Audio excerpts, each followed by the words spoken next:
അത് ജിൻഡോ ചേട്ടൻ പറയുന്നുണ്ട്, നിന്റെ തുണി പോക്കി ഞാൻ നോക്കിയിട്ടില്ല എന്ന് പറഞ്ഞ് ജാസ്മിനോട് പറയുന്നുണ്ട്. പക്ഷെ അത് താങ്കൾ ഇറങ്ങിയ ശേഷമാണ്. അത് ഞാൻ കഴിഞ്ഞ ആഴ്ചയാണ് ആ ഒരു വീഡിയോ ഞാൻ കണ്ടത്. അതാണ് ഞാൻ പറഞ്ഞത് ബ്രോ, ക്വാളിറ്റി ഓഫ് സ്പീച്ച് എന്ന് പറഞ്ഞൊരു സംഭവമുണ്ട് ബ്രോ. അതുപോലെ തന്നെ ഒരു ക്വാളിറ്റി ഓഫ് ക്യാരക്ടർ എന്നൊരു സംഭവമുണ്ട് അല്ലേ, ക്വാളിറ്റി ഓഫ് ബിഹേവ് എന്ന് പറയുന്നൊരു സംഭവമുണ്ട് അല്ലേ. ഇതൊക്കെ വരുമ്പോഴാണ് ഒരു ക്വാളിറ്റി ഓഫ് പേഴ്സൺ ആവുന്നത്. ഇതിൽ നിങ്ങൾ എനിക്ക് ജിൻഡോയിൽ ഇത് ഏതെങ്കിലും ഒന്ന് നിങ്ങൾക്ക് കാണിച്ചു തരാൻ പറ്റുമോ? നിങ്ങൾക്ക് ക്വാളിറ്റി ഓഫ് ബിഹേവ് കാണിച്ചു തരാൻ പറ്റുമോ? ക്യാരക്ടർ കാണിച്ചു തരാൻ പറ്റുമോ? നിങ്ങൾക്ക് ഒന്നും കാണിച്ചു തരാൻ പറ്റില്ല ബ്രോ. അതായത് ഞാൻ അതിനകത്ത് ജിൻഡോയെ അടുത്തറിയാവുന്ന ആൾക്കാരെടുത്ത് നിങ്ങൾ ചോദിച്ചു കഴിഞ്ഞാൽ അവർ പറഞ്ഞു തരും ജിൻഡോ എന്താണ് നിങ്ങളുടെ. മനസ്സിലായോ? ജിൻഡോ ഈ ബിഗ് ബോസിലൂടെ കണ്ട ആൾക്കാർ വിചാരിക്കും ഓക്കെ, ജനങ്ങളുടെ ഇടയിൽ നിന്ന് വന്ന ഒരു പൊട്ടനായിട്ടുള്ള അല്ലെങ്കിൽ മണ്ടനായിട്ടുള്ള ഒരാളിനെ പിന്നെ ജനങ്ങളെല്ലാവരും കൂടെ അംഗീകരിച്ച് കപ്പ് കൊടുത്തു എന്നുള്ള ഒരു ഇമ്പാക്റ്റ് ആയിരിക്കും. അല്ലെങ്കിൽ കുറേ ടാസ്ക് ജയിച്ചു എന്നുള്ള സംഭവങ്ങളിലൂടെ ആയിരിക്കും അത് അവിടെ ജയിക്കുക ബ്രോ. ഇപ്പം ഞാനും സിജോയും കൂടെ ഉള്ള ഒരു ടാസ്ക് ഉണ്ടായിരുന്നു ബ്രോ. അത് എൻ്റെ കീ രണ്ടും ഡ്യൂപ്ലിക്കേറ്റ് കീ ആയിരുന്നു ബ്രോ. എൻ്റെ 2 കീ ഇട്ടാലും അത് തുറക്കൂലായിരുന്നു. ഞാൻ ആ മണ്ണൊക്കെ നീക്കി അവിടെ പോയിട്ട് കീ എടുത്തിട്ട് തുറന്നില്ലേ, എൻ്റെ 2 കീ ഇട്ടാലും തുറക്കൂലായിരുന്നു. അപ്പോൾ 2 ഫേക്ക് ആയിരുന്നു അത്, 2 ഫേക്ക് കീ. മനസ്സിലായി? അപ്പം ഞാൻ എങ്ങനെ തുറക്കും? അതുകൊണ്ട് അവിടെ ഇതേപോലുള്ള കുറച്ച് ഗെയിമുണ്ട് ബ്രോ. ആ ഗെയിമിൽ ഇപ്പം കഴിഞ്ഞ പ്രാവശ്യത്തിൽ പിന്നെ നമ്മളെ ഷിജു ചേട്ടന് നല്ല ഹൈറ്റ് ഉണ്ട്. ഷിജു ചേട്ടനുള്ള മത്സരിച്ച കൂടെ നിന്നതാര്, മറ്റേ പേര് മറന്നുപോയല്ലോ, നിങ്ങൾ കുറച്ച് കുറേ ആൾക്കാരുണ്ട് അതിനകത്ത്. അപ്പം സോ ആ പുള്ളിക്കാരന് ബോൾ എന്താ മേളി എന്ന് പറഞ്ഞാണ് ഷിജു ചേട്ടൻ ചാടി കൈ കൊണ്ട് ഇങ്ങനെ ബോൾ എടുക്കും. ഈ അവന് ബോൾ കിട്ടില്ല. അതുകൊണ്ട് പല ആൾക്കാർക്കും ആപ്റ്റായിട്ടുള്ള രീതിയിൽ അവിടെ ഇതുപോലുള്ള ഗെയിം സെറ്റ് ചെയ്യും. അത് അവർ തന്നെ വിൻ ചെയ്യും.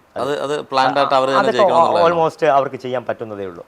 അവർക്ക് ചെയ്യാൻ പറ്റുന്നതാണ്. അവർക്ക് ചെയ്യാൻ ഞാൻ ചോദിക്കട്ടെ, തുറക്കാത്ത കീ എന്തിനാണ് അപ്പൊ അവിടെ കൊണ്ടുവച്ചത്? അത് തുറക്കില്ലെന്ന് അവർക്കറിയാം, പൂട്ട് ഇല്ല. അതായത് ജയിക്കില്ലെന്നല്ല. ഞാൻ ക്യാപ്റ്റൻ ആ സാഹചര്യത്തിൽ ഞാൻ ക്യാപ്റ്റൻ ആകാതെ ഇരിക്കുകയാണെങ്കിൽ, ഇപ്പം ഓപ്പോസിറ്റ് ഇപ്പം സിജോ ആണ് ക്യാപ്റ്റൻ ആവുകയാണെങ്കിൽ, ബിഗ് ബോസ് എന്നുള്ളത് ഞാൻ പറഞ്ഞില്ലേ, നമ്മൾ ആരൊക്കെ എന്തൊക്കെ ഗെയിം ഇട്ടിരുന്നാലും ശരി, ബിഗ് ബോസിൻ്റെതായിട്ടുള്ള ഗെയിം ഉണ്ട് അവിടെ. മനസ്സിലായ? ബിഗ് ബോസിന്റെ ഗെയിമിലാണ് സിജോ അവിടെ ക്യാപ്റ്റൻ ആവണം, ഞാൻ ഓപ്പണന്റ് ആവണം, എങ്കിലേ അവിടെ ഫയർ ഉണ്ടാവത്തുള്ളൂ, കണ്ടന്റ് വരത്തുള്ളൂ. സോ അതിൻ്റെ രീതിയിലാണ് എനിക്ക് അതിലോട്ട് അന്ന് അങ്ങനെ സംഭവിച്ചത്.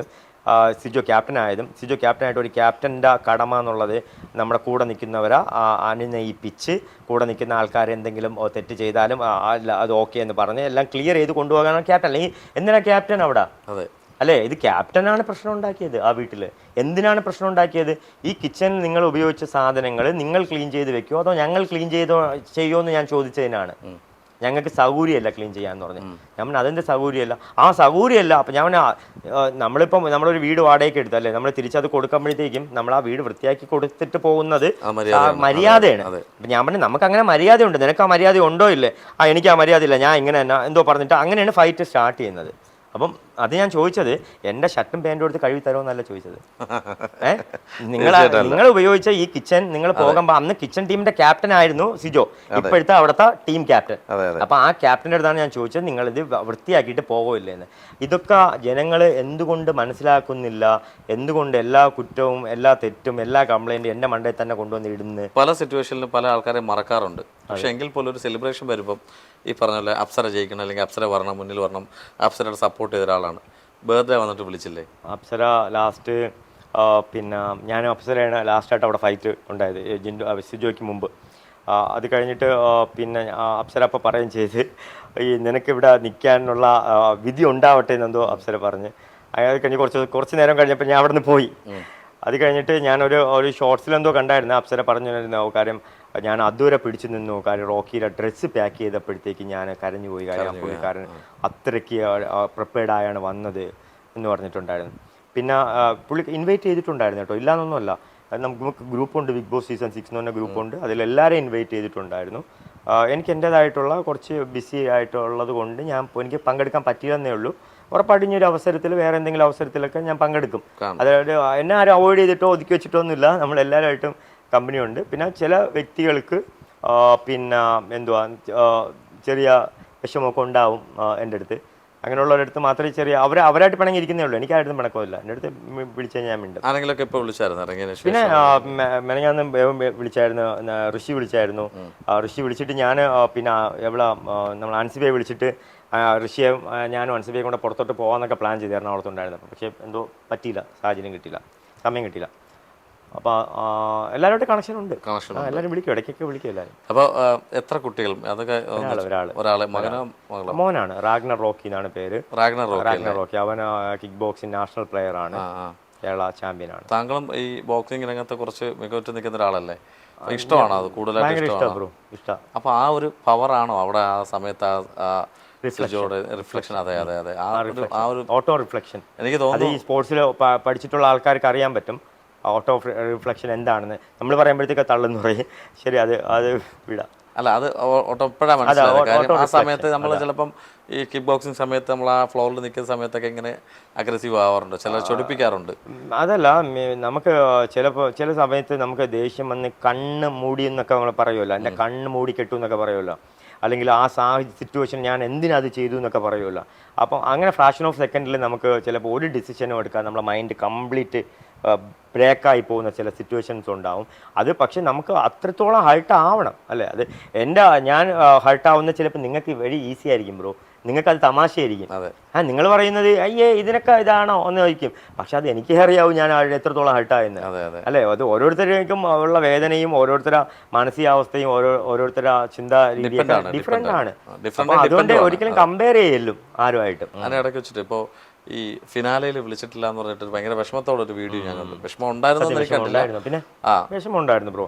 കാര്യം വെച്ച് കഴിഞ്ഞാൽ ഇപ്പം ഞാൻ മുസൽമാനാണ് കേട്ടോ. എൻ്റെ യഥാർത്ഥ മുഴുവൻ പേരെന്ന് വെച്ച് കഴിഞ്ഞാൽ മുഹമ്മദ് ഹസീബ് ഷാഹുൽ ഹമീദ് ഖദീജ എന്നാണ്. അത്രയും വലിയ പേരാണ്. അസി എന്നാണ് എന്നെ വീട്ടിൽ വിളിക്കുന്നത്. റോക്കി എന്നുള്ള എൻ്റെ നിക് നെയിമാണ്. അങ്ങനെയാണ് അസി റോക്കി. അത് ഞാൻ ഹാർലി ഡേവിഡ്സൺ റൈഡറാണ്. അതുപോലെ ബോക്സിംഗ് ബാക്കിയുള്ള കാര്യങ്ങൾ അങ്ങനെയുള്ള സംഭവങ്ങളൊക്കെ എല്ലാം ചെയ്തുകൊണ്ടായിരിക്കും. ഫോണിൽ പോലും ഹാർലി ഡേവിഡ്സൺ ആണ് കരുതുന്നത്. അല്ല, ഫോൺ ഇത് ഒരു എക്സ്ക്ലൂസീവ് ആയിരിക്കും. നിങ്ങൾ ഇത് ഒരാളിനെ ഇപ്പോൾ കാണിച്ചു തരാം.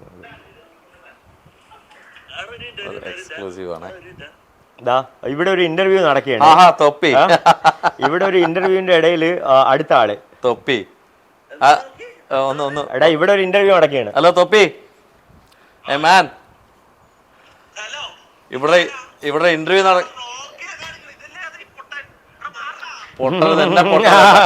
ഇതാണ് പറയുന്നത് തൊപ്പി എന്ന് പറയാം. പൊട്ടല്ല കേട്ടോ, പേര് അനീഷ് എന്നാണ്. അതാണ് അവന്റെ സംസാരം. അത് പറയാളിയാ നീ മറ്റേ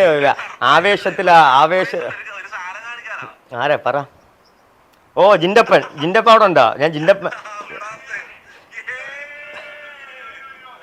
എടാ ജിൻഡോ, നിന്റെ അടുത്ത് എനിക്ക് ഒരു കാര്യം ചോദിക്കാനുണ്ട്. യവൻ തൊപ്പി എന്നെ കുറച്ച് നേരത്തിന് മുമ്പേ വിളിച്ചായിരുന്നു. വിളിച്ചിട്ട് പിന്നെ ജിൻഡപ്പൻ ജിൻഡ ബ്രോ, ഹായ് ജിൻഡ ബ്രോ. ഓ ഞാൻ കാണിക്കാം. ഓക്കെ. ജിൻഡോ, നീ പറഞ്ഞു നീ ബിഗ് ബോസിൽ പിന്നെ കപ്പ് അടിച്ചു കഴിഞ്ഞാല് പൊട്ടൻ എന്ന് പറഞ്ഞിട്ടൊരു മറുപടി എടുത്തോട്ടെ. ബ്രോ പൊട്ടനല്ല, ചെവി നല്ലപോലെ കേൾക്കാം, നല്ലപോലെ സംസാരിക്കുന്ന ആളാ കേട്ടോ. പൊട്ടന്ന് വേറെ ആരെങ്കിലും വിളിച്ചാൽ കേട്ടോ. എടാ ജിൻഡോ, നീ എല്ലാവർക്കും ഷെയർ കൊടുക്കാന്ന് പറഞ്ഞ് ബിഗ് ബോസിൽ നിന്ന് കിട്ടുന്ന ഇത് ക്യാഷ് എല്ലാവർക്കും വീതം വെച്ച് കൊടുക്കാന്ന് ജിൻഡോ പറഞ്ഞിട്ടുണ്ടായിരുന്നു. ഒരാൾക്ക് 3,33,000 രൂപ വെച്ച് വരും.